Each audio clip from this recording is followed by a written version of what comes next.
al cuarto capítulo de Scriptorium Reviews. En este momento vamos a entrevistar a la banda española Ouija, una de las bandas fundadoras del black metal en España. Llevan casi 25 años en la escena. Han sacado recientemente un EP de 3 temas, se llama Serenophyll Impia, y es temas cargados del black metal que siempre estaban haciendo con nuevos ingredientes. Espero que lo chequen. Está distribuido por el sello Negranit en España y próximamente estarán reeditando un álbum. Pero bueno, de eso y otras cosas nos habla Mithras, vocalista y fundador. Espero que sigan conectados con nosotros, que nos sigan apoyando y sigan visitando el canal.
¿Cómo se hizo esa camiseta?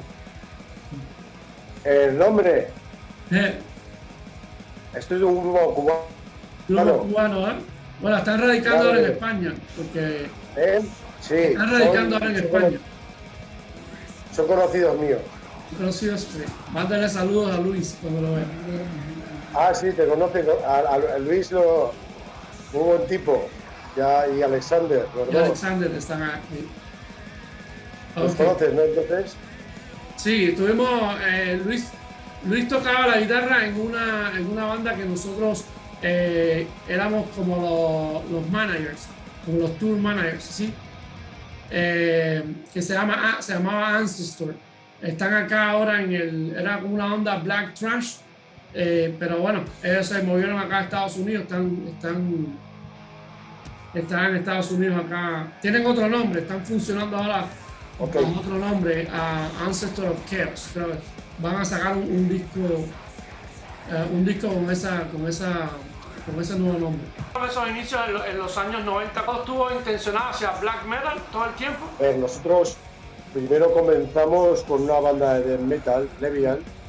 Estuvimos unos años tocando con ella. Bueno, yo fui miembro fundador, luego me fui, luego siguió nuestro guitarra Matt.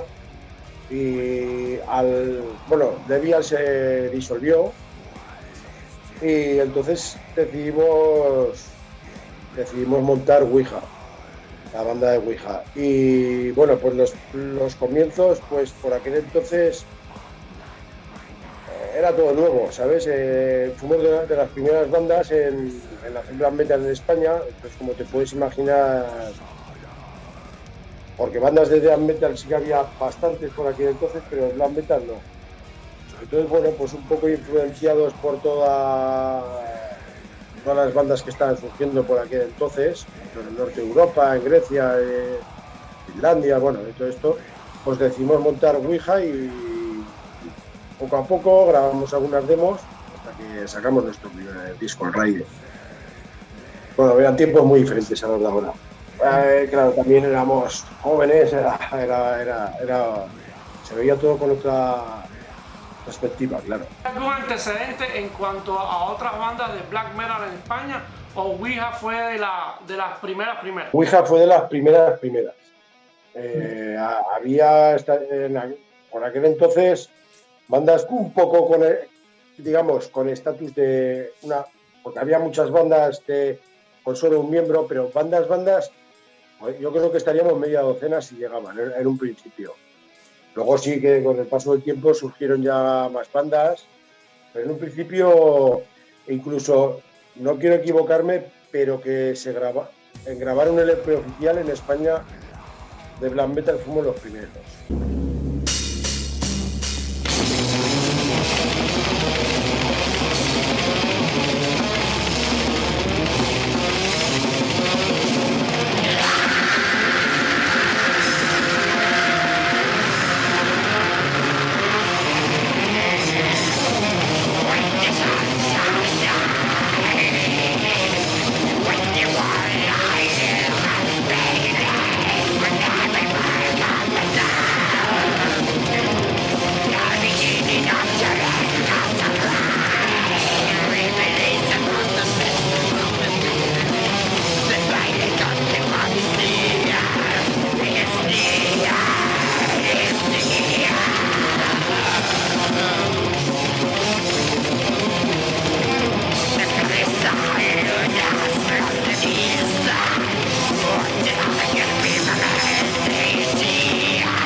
¿Cómo se vivió en España toda la movida esta noruega de las quemas de iglesias?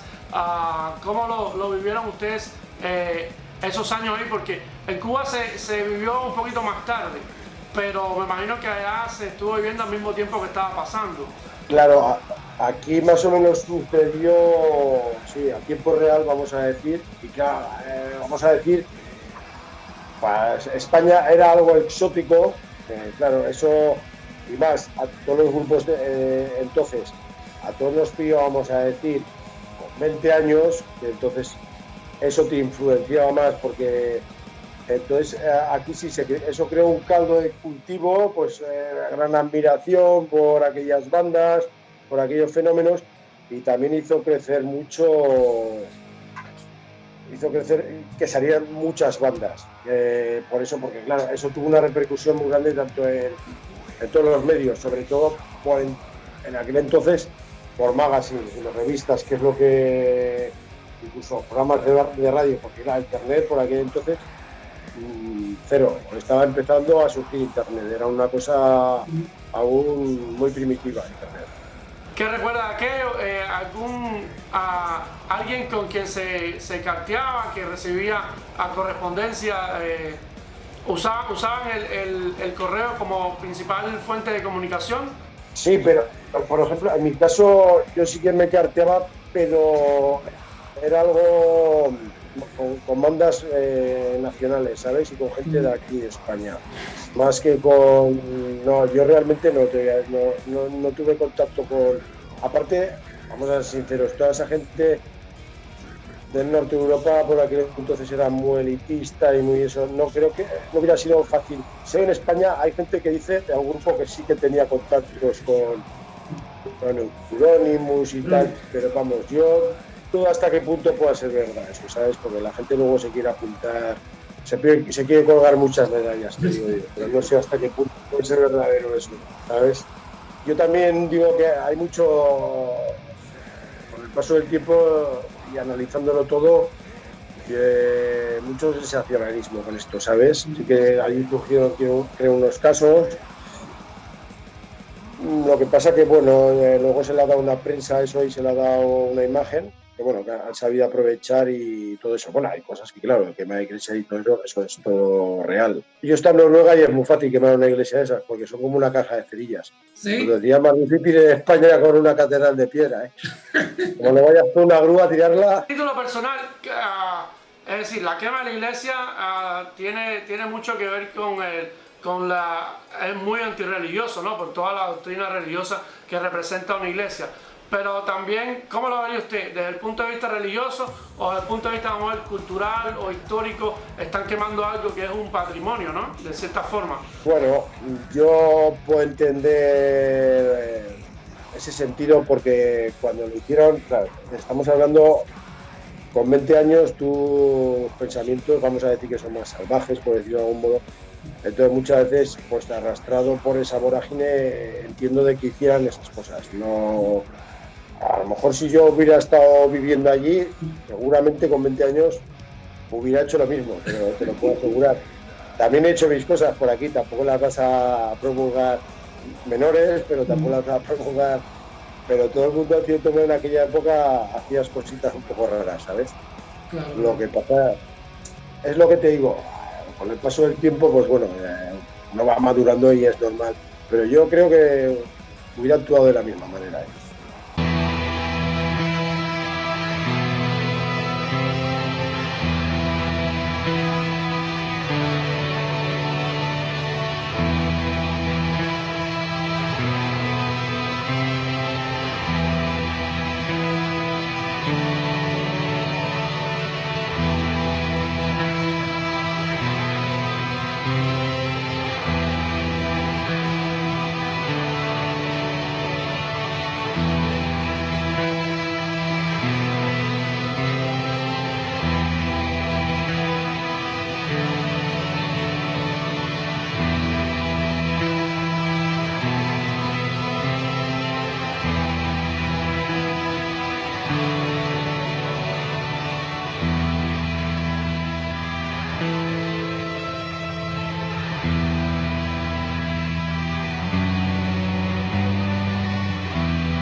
Vamos a ir ya un poquito más a Ouija, vamos al retorno, ¿no? ¿Qué los volvió a unir? A ver, en cierto modo, siempre Matt, que es el guitarra fundador, junto conmigo, que somos los únicos que quedamos desde la primera alineación, nunca ha dejado de tocar. Lo que pasa es que, como ya te he dicho, por diferentes motivos personales, yo he tenido que vivir fuera, cosas de la vida que no vienen a cuento, pues la banda se ha tenido que parar, pero él nunca ha dejado de tocar. Incluso yo nunca he estado parado, porque cuando paró Ouija, luego estoy tocando con otra banda española, con Spellcraft. Bueno, de cierto modo, incluso he llevado ambas bandas paralelas, ¿sabes? Ahora Spellcraft, por ejemplo, está parado, también por una serie de cosas. Entonces, bueno, yo he vuelto a vivir a mi ciudad natal. Entonces Matt estaba tocando la guitarra con nuestro nuevo guitarra JM101. Empezaron a sacar temas, bueno, yo los oí y decidimos retomar otra vez la banda. Decidimos grabar un EP para ponernos un poco en órbita, que digo yo, y ahora pues eso, estamos sacando ya temas que queríamos grabar a principios del año que viene, pero va a ser un poco precipitado. Yo creo que hasta mediados no tendremos todos los temas preparados, pero bueno, el año que viene vamos a sacar algo completo seguro. Pero me dices que durante el tiempo que estuvo parado Ouija, estuviste participando en otras bandas. ¿Son proyectos tuyos o son colaboraciones tuyas con otras bandas? Spellcraft da la casualidad que es una banda de nuestra ciudad, de la ciudad de yo. Pues claro, hemos crecido juntos con esa banda, incluso teníamos local de ensayo compartido. Perdón.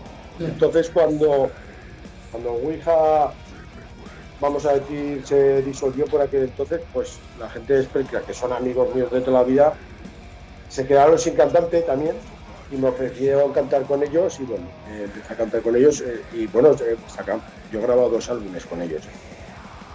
Además es una banda bastante aceptable, a lo mejor no ha tenido la repercusión que debiese, pero es una muy buena banda. Bueno, vamos a entrar en ese EP que sacaron, ¿no? Serenophilia Pia, ¿no? Vamos a hablar un poquito acerca del mensaje que hacer un EP en estos tiempos de coronavirus, de cierta forma también quiere mandar un mensaje a la escena española, ¿no? Que Ouija recomenzó, que están haciendo cosas, que van a hacer un EP para ir probando, ir tanteando la escena, pero que van por más. ¿Cuál es el mensaje que le mandaría Ouija a la escena española? A ver, España es nuestro país y como puedes imaginar tenemos muchos seguidores, sobre todo seguidores de antaño, ya de mi época, ya con una edad, vamos a decir. También, por supuesto, claro, vas sumando gente a la causa. Bueno, lo único que tiene Ouija es que es una banda, como yo digo, honesta, porque tampoco hacemos la música que nos gusta, no seguimos ninguna moda, ni como tampoco realmente vivimos de esto, pues nos podemos permitirnos el lujo de hacer lo que nos gusta, sin que nadie altere nuestro producto. Entonces la gente más o menos ya sabe que Ouija no se vende y que Ouija suena. Claro, por supuesto con el tiempo hay una evolución, no vas a sonar como hace 25 años, aunque quisiera sonar así es imposible, porque tu música evoluciona, en mi caso mi voz cambia, no es que cambies la voz, tu voz cambia por una serie de factores pero bueno, la base, la esencia de la banda es la misma. Luego, claro, esto es como todo, habrá gente que le guste más lo de antes, más lo de ahora, eso no puedes hacer nada contra eso, ya es cuestión de gustos. Pero bueno, la esencia de la banda es la misma. La calidad de la grabación que están haciendo ahora es más superior a lo que hacían antes, pero yo creo que en términos de música todavía van por ahí, por la misma onda, ¿no? Pero claro, a ver, es que eso, imagínate, el primer álbum que grabamos, lo grabamos en un garaje de la casa, del técnico de sonido, que era amigo nuestro también. Se montó un estudio pirata en el garaje de coches de su casa, un cuartuchón allí. Lo único que era un tío muy válido, muy preparado y con 4 cacharros, porque eso fue medianamente analógico, lo digital tampoco. O sea, la batería, que eso ya era batería, ahí no hay ni trampa ni cartón, lo tocabas bien. Entonces, claro, aún para hacerlo de una forma tan casera conseguimos un sonido por aquel entonces muy aceptable. Más viniendo de España, que no cuentas con los medios que podían contar en otros países, como en el norte de Europa, ¿sabes? ¿Me entiendes? Con los estudios con una calidad más alta de sonido y todo eso. Con todo llegamos a sacar un producto muy aceptable.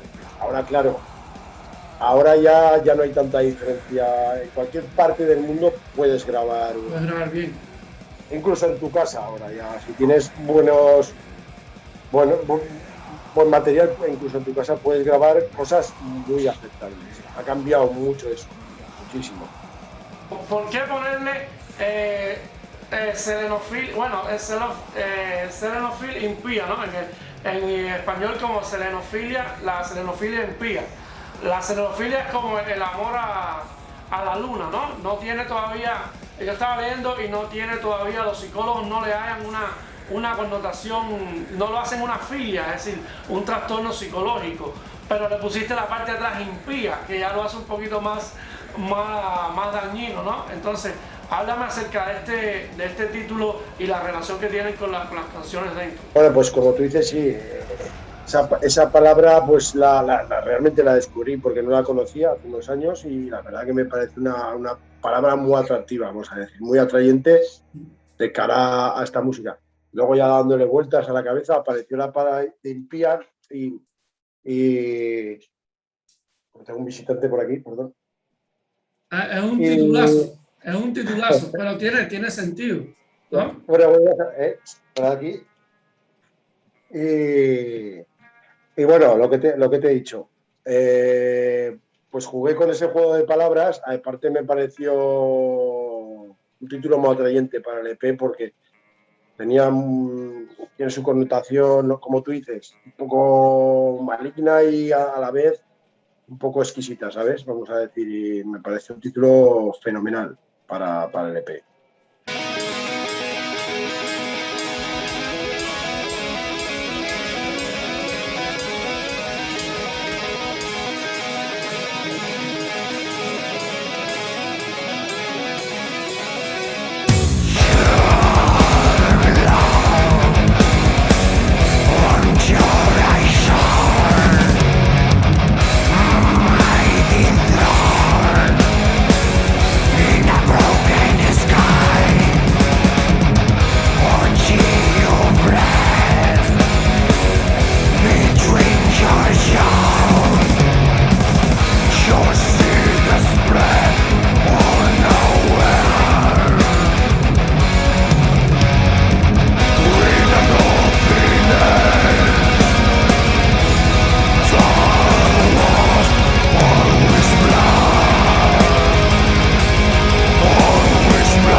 Recuerdo haber leído en algún lugar que creo que sacaron un álbum, no sé si fue el segundo, con Stream Music, ¿no?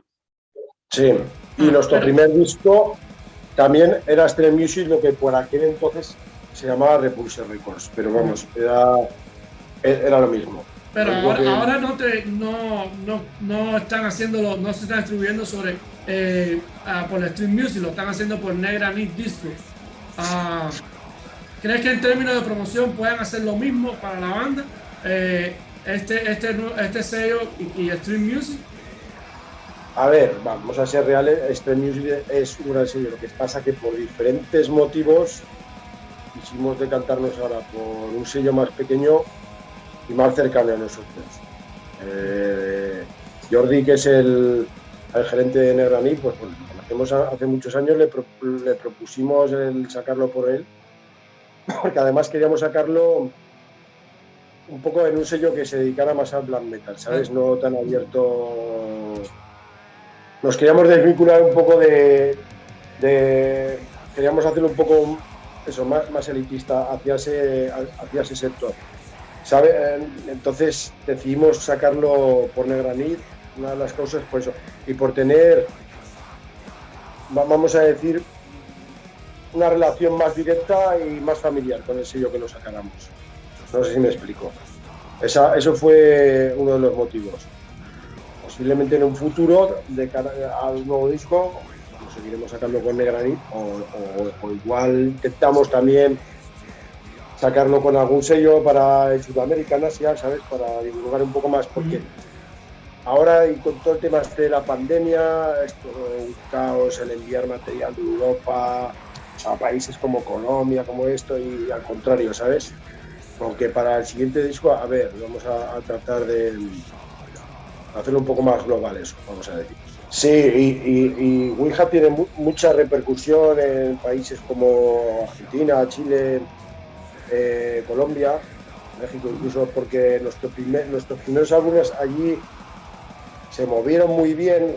Claro, la gente siempre tiende a una banda española, siempre te dan mejor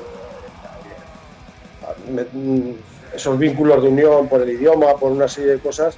Entonces, la verdad, tenemos muchos fans por ahí de hace muchos años, y para nosotros es un mercado muy interesante.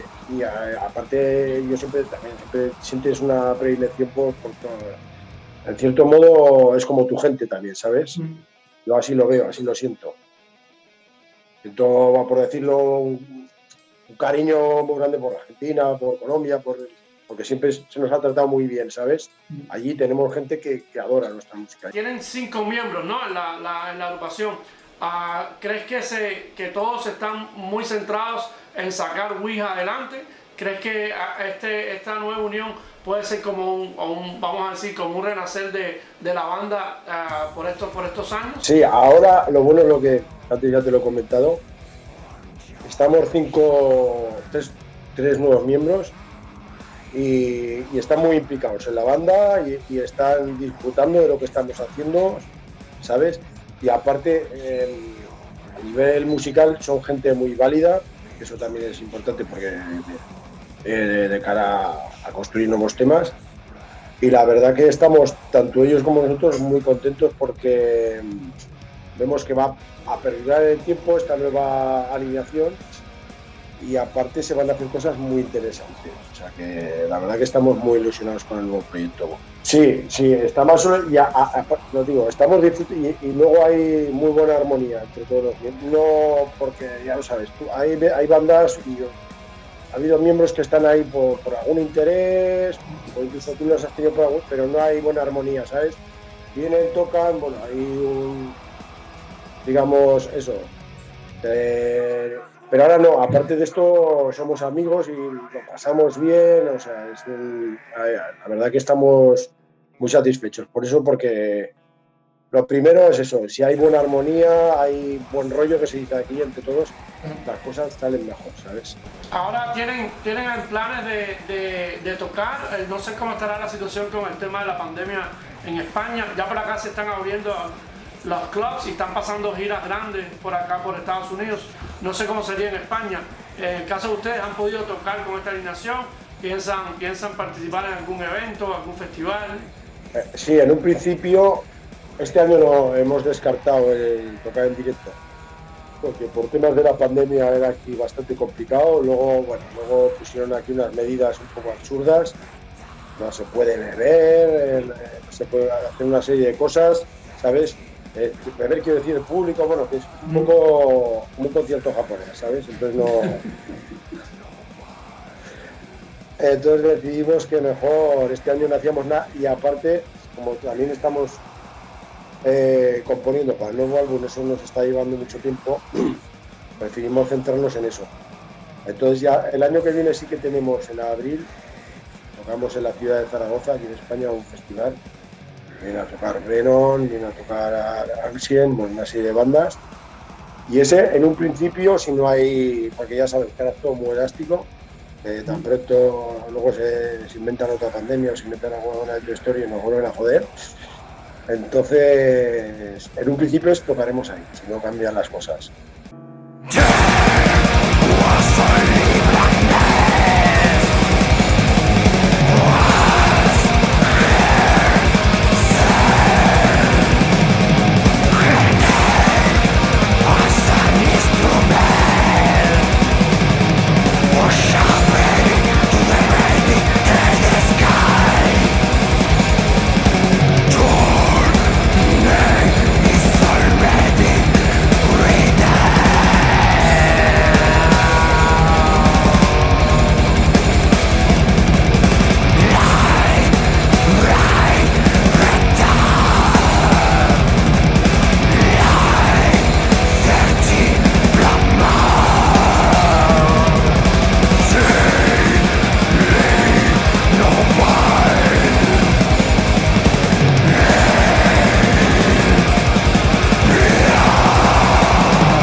Vamos a hablar sobre el black metal como género, como ideología.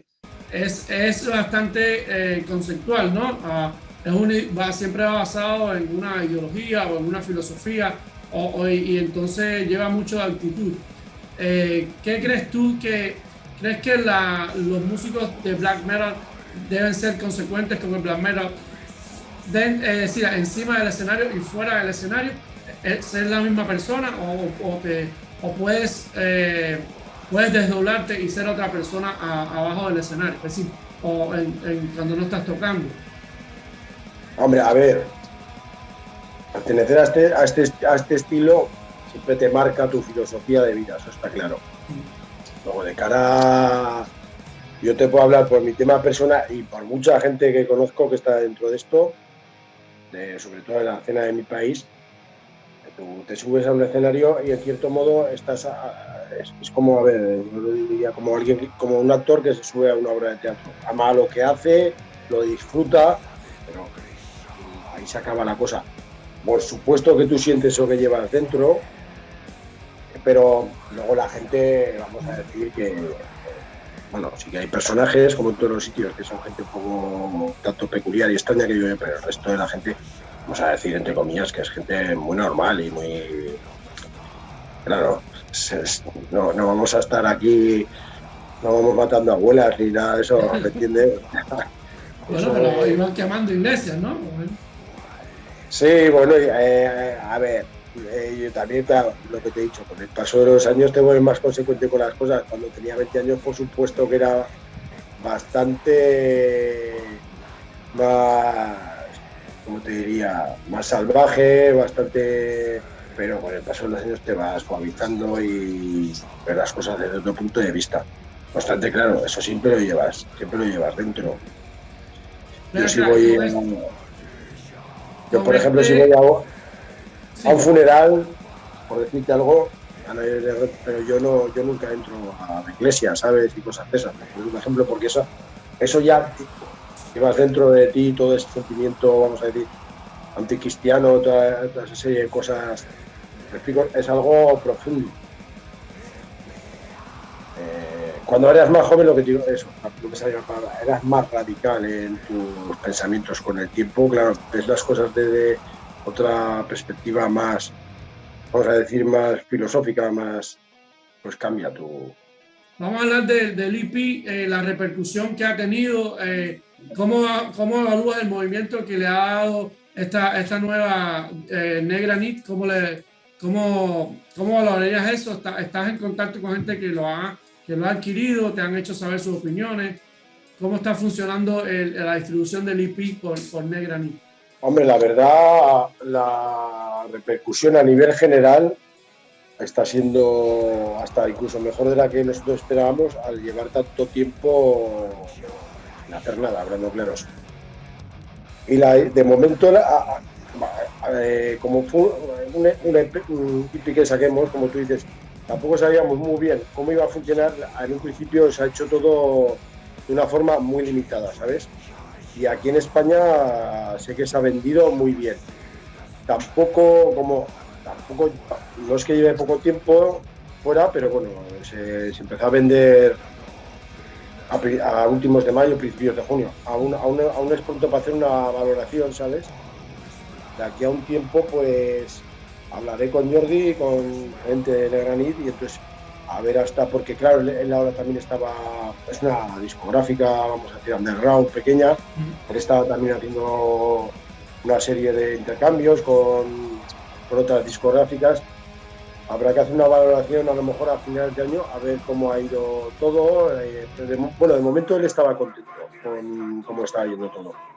Entonces, también que el público español lo haya recibido bien, porque Ouija lleva tantos años en la escena que un nuevo EP, como un nuevo renacer, les llama mucho la atención, ¿no?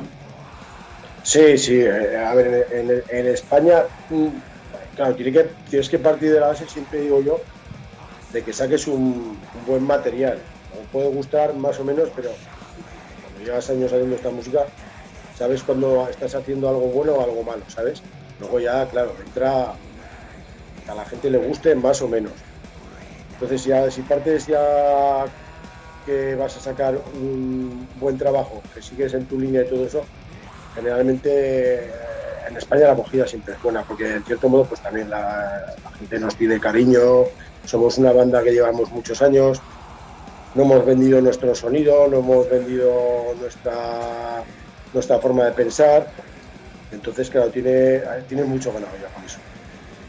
¿Crees que el nuevo disco se demora mucho? Me dices que el año que viene, pero me imagino que por lo menos estoy muy deseoso de oír lo más rápido posible un próximo disco de la banda.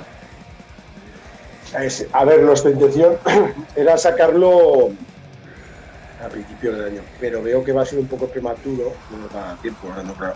Bueno, además, somos exigentes y nos gusta sacar dentro de nuestras limitaciones, pero unos temas elaborados, ¿sabes? Entonces, yo creo que será para mediados. Cuando salga mayo, junio, intentaremos de que esté ya fuera. Y así también pueden aprovechar el concierto, el tiempo de festivales de verano, los festivales de verano tanto en España como en Europa, en el resto de Europa se le presenta la posibilidad de tocar. Claro, sí, a ver, Ouija tampoco vamos a hacer, nuestra idea tampoco es hacer una gran cantidad de conciertos. Haremos en sitios muy determinados y que realmente nos apetezca y que realmente de las condiciones que a nosotros, con un público, somos bastante selectos con eso. Entonces sí, esperamos que nos llamen de algún buen festival y entonces prepararemos todo para estar ahí, por supuesto. Entonces ya vamos a ir cerrando de cierta manera la entrevista, porque bien. ahora estamos centrándonos más bien en el tema del EP. Entonces estoy seguro que cuando saquen el nuevo disco igual lo vamos a tener por acá haciéndole un seguimiento, ¿no? Coméntame más sobre algunos planes que tengan, como, no sé, sería grabar algún clip. Yo vi, creo que un lyric video, ¿no? Sacaron un lyric video de este EP, pero no sé si tienes algo en mente de hacer un video oficial o más adelante. Haremos un vídeo oficial, pero ya para cuando editemos el nuevo álbum, porque claro, eso te conlleva mucho tiempo, entonces ya cuando tengamos material nuevo sí que nuestra intención es hacer un vídeo oficial, haremos también algún lyric video, luego ahora vamos a reeditar una demo que nunca salió a la luz en Tailandia, además. Va a sacar un sello tailandés, bueno, ya sabes que toda la gente de Asia es muy friki y todo esto y quieren reeditar esa demo. Bueno, es una demo con canciones del Raiding, pero con otro sonido y incluso hay alguna parte que me aparecía, bueno, a lo mejor también incluimos alguna canción de otra demo que grabamos, tenemos que valorar. Y a lo mejor luego el Raiding se edita, eso está por ver, se reedita en Colombia, con un sello colombiano. Tampoco puedo dar más información porque eso está un poco en el aire. Tenemos varias cosas y hay que van a salir en breve, sí. Bueno, por nuestra parte nosotros nos alegramos que la banda haya regresado, lleva una trayectoria y sería muy bueno poder, como te decía, poder seguir escuchando grabaciones y que todo les vaya bien, es decir, a partir de ahora. ¿Okay? ¿Algo más que quisieras agregar? Pues nada, Alex, muchas gracias a ti por tu interés y por formar parte de tu programa. Un placer, la verdad, y claro, toda difusión para la banda y más. Siempre que viene de gente que digamos desde el ámbito latino, siempre sientes una motivación mayor y eso. Y nada, pues eso, volverte las gracias y a ti también, que te vaya muy bien con tu nuevo proyecto, que tengáis mucho éxito y que sigamos viéndonos y nada, cuento contigo para cuando tengamos algún para una nueva entrevista. Seguro, estamos aquí, cuenta con las páginas de la revista y bueno, ahora estamos incursionando en esto del canal digital a ver cómo se mueve, ¿okay? Pero a nosotros es un gustazo, ¿entiendes? Poder apoyar a la banda, ¿entiendes? ¿Okay? Con que nada, un abrazo para ti y para todos tus oyentes y que disfruten. El camarógrafo que no se veía. Pues un abrazo. Un abrazo, nos vemos. Agradecer a Midgar por esta entrevista, por su tiempo.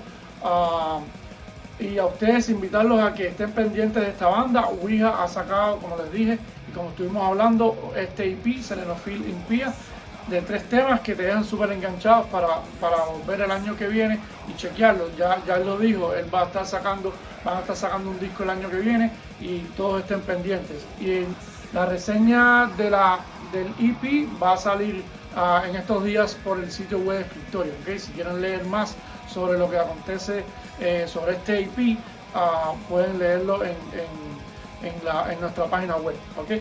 Entonces, sin más, agradecerles como siempre porque visiten nuestro canal, que visiten también el sitio web y que estén pendientes, y agradecerles por estar pendientes a todo lo que hemos estado publicando. ¿Okay? Bueno, muchas gracias, entren al canal, suscríbanse y dejen sus comentarios. Muy importante los comentarios que ustedes dejan, ¿ok? Siempre nos ayuda a poder mejorar nuestro trabajo. Muchas gracias. I'm Stay Metal, ¿ok?